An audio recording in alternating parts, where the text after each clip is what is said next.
गुरु तुकोबराय सांगतात की काय सांगू आता संतांचे उपकार मज निरंतर जागविती, की बाबा या संतांचे माझ्यावरती एवढे उपकार आहे, एवढे उपकार आहे, काय सांगू आता. आता आपण काय सांगू हा शब्द केव्हा वापरतो की जेव्हा आपल्याकडे वर्णन करण्यासाठी शब्द अपुरे पडतात, तेव्हा आपण काय म्हणतो, आपण म्हणतो एखाद्या व्यक्तीचं आपल्याला वर्णन करायचं असतं, आपण म्हणतो बाई काय सांगू, किती नादर पोरगी माय, किती चांगली पोरगी माय, असं आपण म्हणत असतो. म्हणजे काय होतं, शब्दसाठा ज्यावेळेस आपल्याकडे कमी पडतो तेव्हा आपण काय म्हणतो की आपल्याकडे वर्णन करायला त्यांच्याकडे शब्द पुरे पडत नाही, तेव्हा आपण काय म्हणतो की काय सांगू आता. म्हणून तुकोबराय सांगतात काय सांगू आता.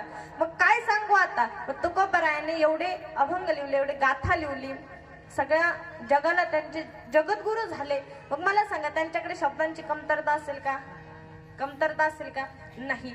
अगणित शब्दसाठा त्यांच्याकडे असून सुद्धा काय सांगू आता का म्हटलंय, संतांचे उपकार जर त्यांना व्यक्त करायचे असेल तर त्यासाठी त्यांच्याकडे सुद्धा शब्द नाहीत, म्हणून काय सांगू आता संतांचे उपकार.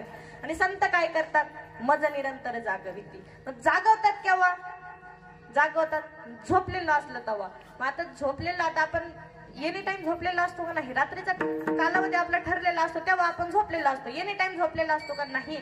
मग जागवते कशातून आपल्याला, तर आपलं हे संसारामध्ये जेवढं मन रमलं आपलं, आणि ते मन आपण त्या संसाराच्या नका डोळे धुरे भरून राहो.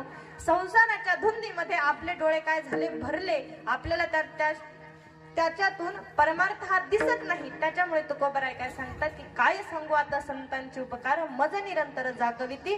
तो जो धुरा साचला आपल्या डोळ्यावरती, तो धुरा काय करतात, त्याचं निवारण करतात आणि आपल्याला जागवण्याचं काम करत असतात.